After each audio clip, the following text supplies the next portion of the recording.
அஸ்ஸலாமு அலைக்கும். இன்றைய ஒரு ஹதீஸ் பார்க்கலாமா? பிஸ்மில்லாஹிர் ரஹ்மானிர் ரஹீம்.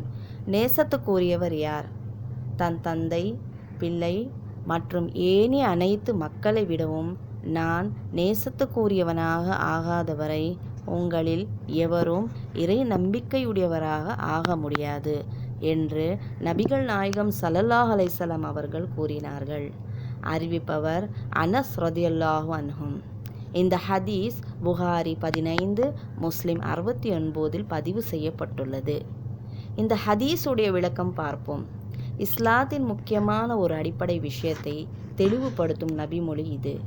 இந்த நபிமொழியை சரியாக புரிந்து கொண்டால் இன்று இஸ்லாத்தின் அடிப்படையை முஸ்லிம்களிடம் விளக்க வேண்டிய அவசியம் ஏற்பட்டிருக்காது.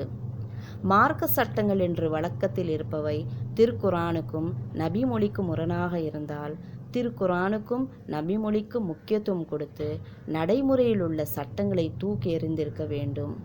ஆனால் அதற்கு மாற்றமாக நபிமொழியை நிராகரித்துவிட்டு எங்கள் முன்னோர்கள் சொன்னார்கள், என் தந்தை சொன்னார், என் தாய் இப்படி செய்ய சொல்கிறார் என்று வாதிடுகிறார்கள். இவர்கள் இந்த நபிமொழியை கொஞ்சம் சிந்தித்து பார்த்தால் உலகத்தில் உள்ள எவரையும் விட இறை தூதரின் சொல்லுக்கு முன்னுரிமை அளிக்க வேண்டும் என்பதை உணர்ந்து கொண்டு நபிமொழியின் அடிப்படையில் தங்கள் அமல்களை அமைத்து கொள்வார்கள். விடை பெறுகிறேன். அஸ்ஸலாமு அலைக்கும்.